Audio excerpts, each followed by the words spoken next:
Welcome to another edition of Real, Raw, and Honest. I'm really glad that you've joined me today as we continue to take a look at the spirit of Jezebel.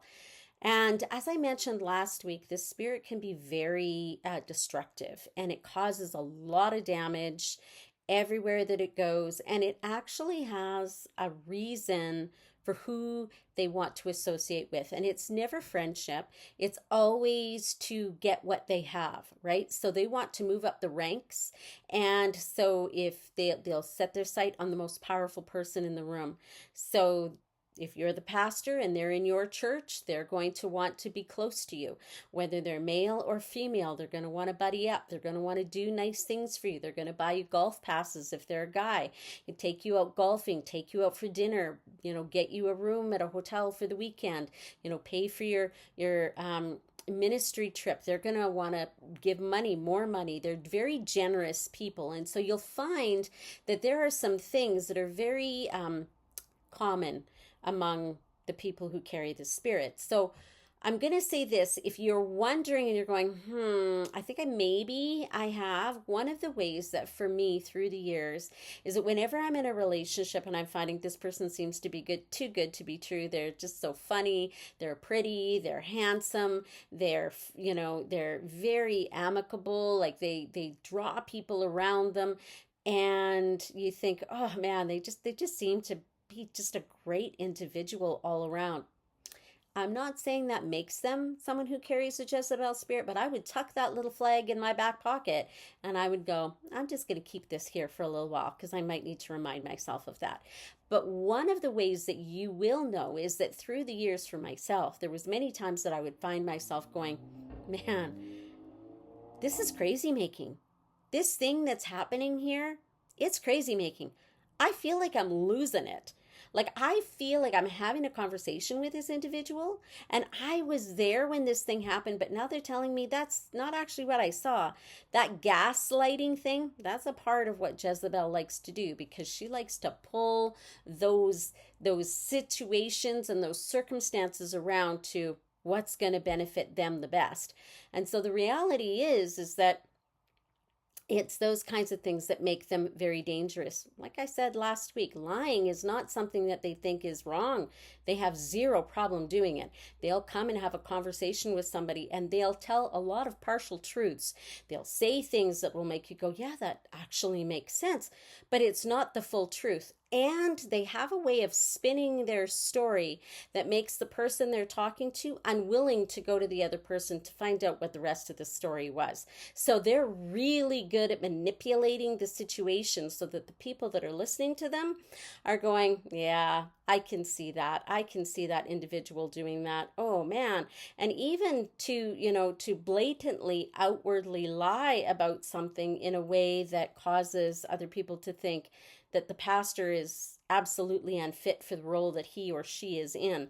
And so these are some of the things that you will find yourself dealing with as you deal with someone who has a Jezebel spirit. So if you find yourself going, man, I feel like I'm losing my mind. This is crazy making. Be aware. Tuck that flag in your back pocket as well.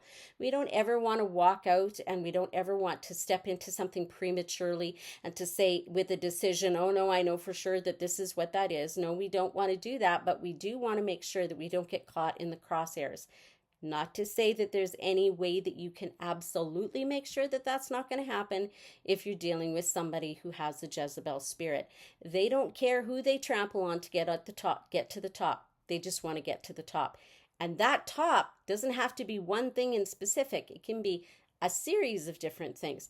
They want to be the best in their job, at the top of their job. They want to be the worship. They don't want to just be on the worship team. They want to be the worship leader. They don't just want to lead a Bible study once in a while. They want to be the teacher. They don't want to, so it's always about just becoming the best at whatever it is. And so if you happen to get in the way, you happen to get in the way. That's not their problem. But they will step on you to get to where they want to be. So what you'll find about someone who carries this Jezebel spirit is you will find that they can be very, very good looking, like very beautiful, very, very handsome. Not always, but often they know how to present themselves, to dress themselves, to look good so that other people will notice them because they've got style, because they've got nice clothing, because they're well put together. They look like a 9. They look like a 10 out of 10. They like to present themselves that way, and they always like to present themselves as somebody who's very kind as well and very generous. They're very caring individuals when you first get to meet them, and very generous. They tend to come with a pocket full of money, and they'll hand that out to whoever it is that is at the top, whoever it is that they're trying to get into good graces with, so that it just opens the door for them, right? So very kind, very generous, seemingly very sincere. But the reality is you'll also find yourself at times, and it might be surprising to you when somebody else comes along and they say, man, I don't like that person. I'll tell you why I don't like them. I overheard them saying and talking about this other individual, and it was harsh. And you're going, what? I know this person from my church, and they're nothing like that. And they're going, well, I don't know what kind of version of that individual you're getting, but this is what I know about them at work. And I'm going to tell you what, they are not the same person. Then you're left with this dichotomy of trying to figure out, really? And you have to lay that to rest. There's a part of you that has to go, I'm going to take that flag. I'm going to put that flag in my back pocket as well, right? So you'll see that there's this really kind, very generous, very giving personality, say in a church setting. But then when they're in a situation where somebody else has gotten something that they want, you're going to find this other part that's very mean-spirited, very harsh, very destructive and gossipy, that will tell partial truths, that shine a bad light on another individual so that they will get what it is that they want in the long run. These are all things that this somebody who carries the spirit will do. Not to mention that they are very often very, very flirtatious, and they can be quite the party person. So they're that individual who comes into the party. And again, when you know them from one of these positions, like say in church, and then you see them at a gathering, which is what happened to me with one individual. I knew them one way in the church, and then I went to this birthday party, and it was a 50th birthday party for somebody. And I walked in and I was shocked and astounded by what I saw. I'm like, wow, this is not the kind of actions I would expect from someone who wants to be the worship leader, right? Who is the lead worship singer in the church, or the person who is the speaker, or the teacher, or the person who is, this is not the kind of behavior that I would expect in this situation. And you're like, well, I don't even really know what to say about that. And I was taken aback, right? And so you're looking for the other side of this, right? Because what they'll tend to do is they'll have the people that they work with, and they can be the flirtatious person there.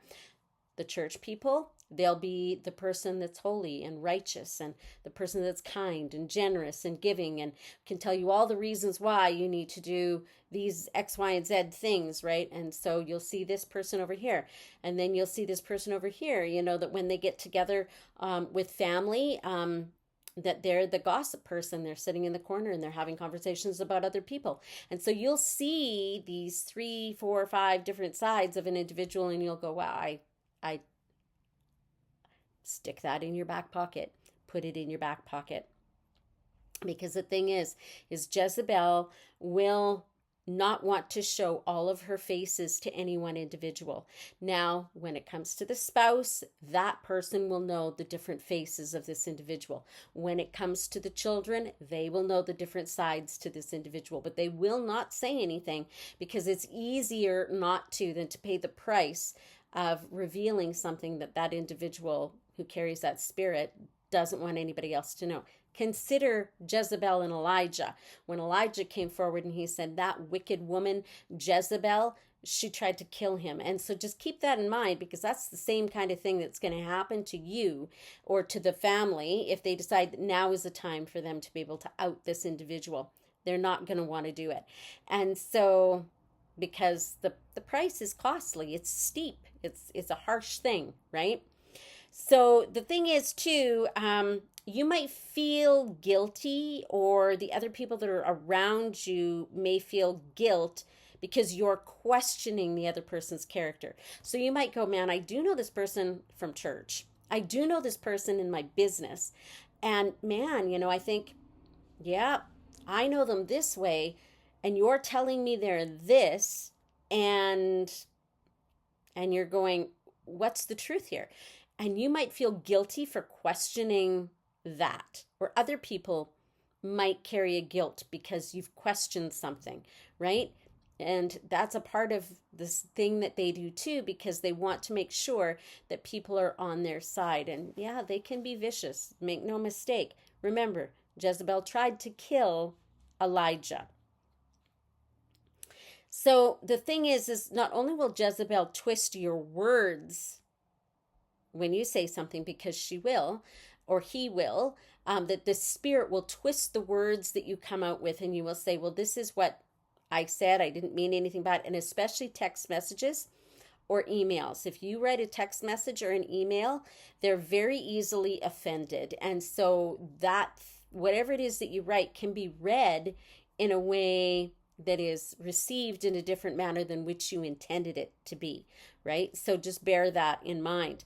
So they'll twist the words that you've said, the conversations you've had, the emails you've written, the text messages that you've had, but they will also twist your thinking, right? So that's that gaslighting thing that tells you, no, you don't really see what you see. You don't really hear what you hear. You don't really feel what you feel, right? Your emotions, that's why you walk away going, this is crazy making. Am I losing my mind?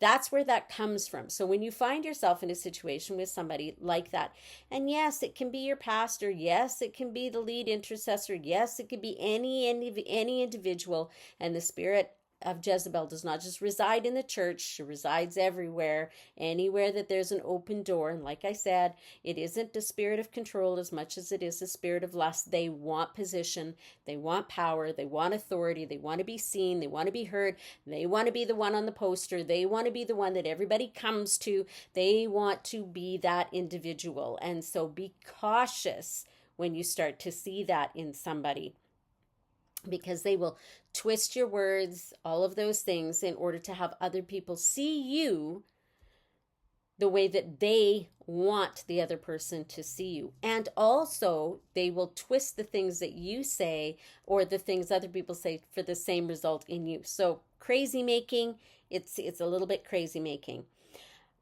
So you're going to feel like you need to control the situation. And then they'll be able to say, well, see, they are controlling. I knew that they were. It's like I said last time, the first person to sling the word Jezebel spirit around is usually the person who carries the Jezebel spirit.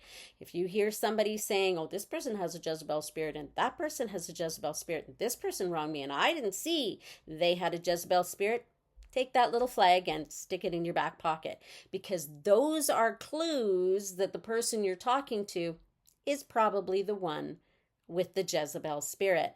So being aware of those things, because you will feel then like in a situation where something has been said or misunderstood, or there's an offense that's there, that you're going, man, I need to straighten this out.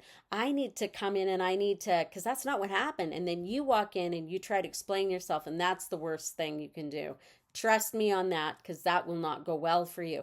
You take that and you stick it in your back pocket, right? Because as soon as you start to feel like you need to get other people to see the truth or control the situation, right? You actually, what you need to do instead of doing that is to stop and go, God, I'm going to sit back. I'm going to stand in my authority. I'm going to stand in my anointing, and I'm going to let you deal with this. I am not going to confront it. I am not going to have the conversation. I am not going to intervene. I'm going to sit back. I'm going to let you do what you do best, because you know the truth. And if there's anything in me, God, that needs to be fixed and needs to be changed, anything that I need to repent of, I am open. Open my eyes, open my ears to hear you. And Lord, I will repent. I will ask people to forgive me. I will do whatever it is you ask me to do. I will humble myself. Make sure that you have that attitude and that spirit, and that God will work, right? And, the thing about a Jezebel spirit, like I said last week, is that It's very difficult to get somebody free from that because that spirit makes them feel beautiful or handsome and powerful. And that's what they want. They want to feel important and they want to feel beautiful. And so it's very difficult because when they've had success in that, then they begin to go, but I need to feel, I like the feeling when people come up and tell me I've done a good job. I like the feeling when people tell me that I'm the best dressed woman in the room or the best dressed man in the room or whatever it is. And so that is very, it can be very difficult to free somebody from that spirit. Just remember this: as you allow God to take it and to deal with it, the other thing that the spirit wants to do is they actually want to break you. They want to break your spirit. They want to break your will. They want you to go, I can't win. I'm throwing up my hands. I'm going, that's it. I'm done. I don't know what else to do. It seems like everything I do is the wrong thing. Every time I open my mouth, it's wrong. So I'm done. I'm done. I'm going to quit my position. I'm hanging up my sheet, my little placard. I'm done. I'm done. That's it. And that's what they want, because then they can step in and they can take over. So they want to break your spirit. Like I said, for those of us who tend to be empathetic to other people and have compassion for other people, remember this: when you're working with somebody who has a Jezebel spirit, they don't, right? Look at what Queen Jezebel did, and I'll get into that on another teaching, to look at Queen Jezebel and look at the things that she said about Elijah, that she was going to destroy him, kill him. She took 50 prophets and she stuck them in caves and she had them hidden there for years. Yes, there was food that was brought to them by another individual, but the thing is she just doesn't want to see, doesn't want to hear anything that's going to cause anybody to say anything that she doesn't want said or heard. So yes, controlling most of all for position and authority. So the spirit of Jezebel wants to break your spirit. Remember this: the one who carries the spirit of Jezebel is the one who is offended. But they will never admit that. They'll all say they're so offended. That other person was so offended and I don't know why. I didn't say anything. I didn't do anything. They're the jealous one, but they're never going to admit that. They're going to say, well, they're just jealous of me. And they might even go, other people say you're jealous of me. Is that true? Because they really want you to be jealous of them. It's like, what have I got to be jealous of? Like, tell me what you're doing that I want. Because if you're doing something that I want to do, and if you're the pastor, what have I got to be jealous of? Pastoring is an incredibly difficult job. And so what is there to be jealous of? If you want my job, you're going to have my job. It's not easy. But you know what? They're the one who carries it. So they will tell you you're easily offended. They will tell other people that you're the offended party. They're going to tell other people that you're the one that's jealous. Even if you've done bigger, better things, you're the one that's jealous of them. So Jezebel is usually the jealous one. She is always the jealous one. But like I said, the one who carries that spirit is the one that's going to lay all those labels on you. And they're going to be the one that says, you're the jealous one, you're the offended one, you're the angry one, you're the unforgiving one, you're the one that's misunderstood, you're the one that didn't have the conversation. They'll take parts of conversations that you said in the past and they'll bring that to the light and they'll tell other people. It's just this crazy making situation where you find yourself at a loss at every turn.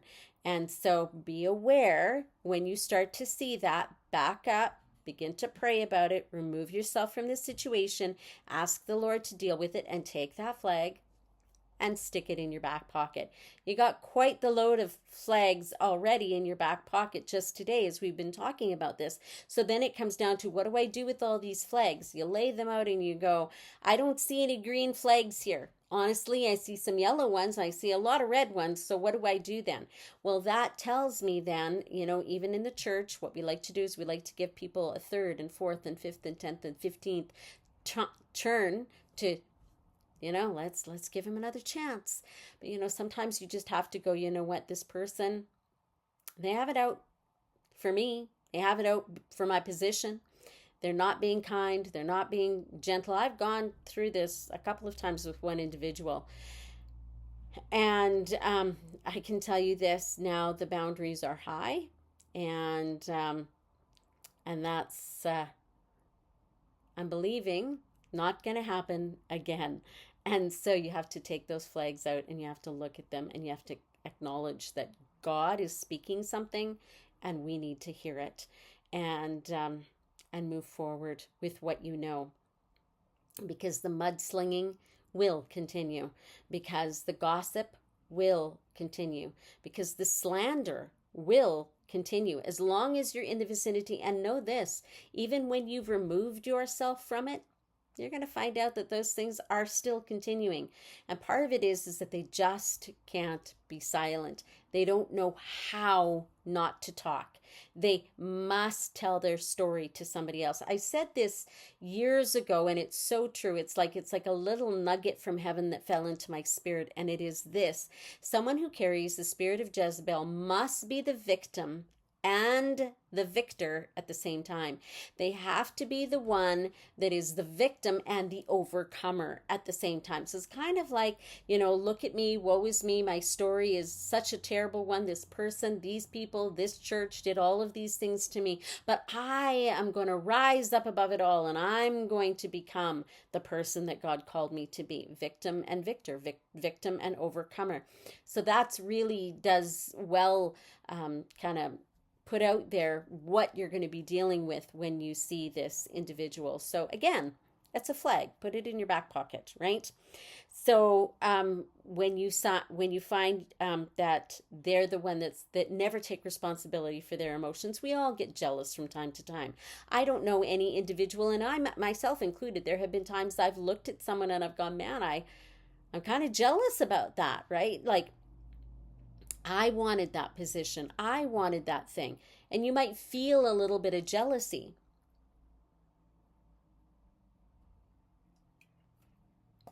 And it's not that it's wrong that you're feeling a little bit of jealousy. It's about what do you do with it. We need to take that to the Lord and we need to give it to Him and ask Him to heal the parts of us that are making us jealous in the first place. What is it about this thing that I feel like I've been overlooked for? We all get hurt by things that other people say. Being hurt and being offended are two different things. You can be wounded by something that somebody says. It's an intentional wound, like what the spirit of Jezebel will bring your way. And then being offended can be something as easily as I came to a conference and I was the one that wanted to get pointed out in the crowd as somebody who had, a call of God upon their life, and it actually happened to somebody else and I was ignored, right? So we all get offended from time to time. Let's just be real. Let's just be honest. Let's take down the religious spirit and say, yep, it happens to me too. But we have to deal with that. And we have to deal with that so we don't put it on anybody else. We don't paint other people with the brush. But when you see that deflection all the time, I'm not the one that's offended. Well, I'm not offended. So are you or aren't you? My whole goal is to get to the place, that I'm a dead man walking, right? That would be great if I could get to that place where it just doesn't matter, because you know what, at the end of the day, I'm dead. Do what you want, because I'm a dead man walking. And God can just do what He wants through me, and other people can say what they want, and it won't matter because I'm a dead man walking. That's really my goal. Honestly, that is my goal. Because the thing is when someone who carries this spirit begins to talk and say that you're the one that's jealous, that you're the one that's offended, that you're the one who has the Jezebel spirit, it takes the light off of her. It takes the eyes and the contemplation off of that individual, and it puts it onto somebody else. It puts it onto you. It puts it onto the pastor. It makes, like I said, that other person feel or look unqualified. So the whole purpose behind why the spirit does that is to make other people look in another direction so that they can slide in and do their dirty work. But I want to say this to you: stay calm in all of this. And that has been my undoing more than once, to not stay calm. I get upset. I get angry. I'll go, I can't believe they're saying this. I can't believe they're doing that. Like, what's going on? How can other people believe them? And I allow those things, that injustice, to burn inside of me, whether it's for myself or on behalf of somebody else. And then I'll let that thing burn inside of me. So the thing that we need to do is we need to take the flags out of our back pocket, lay them down, look at the truth, stay calm, stay calm, stay quiet. Don't retaliate. Don't try to have a conversation with them. Do not go to them and say, look, you know what? I understood that you said this, this, and this. What does that mean? Because this is what I remember happening. It won't go well for you. Stay calm, stay quiet, and stay in prayer.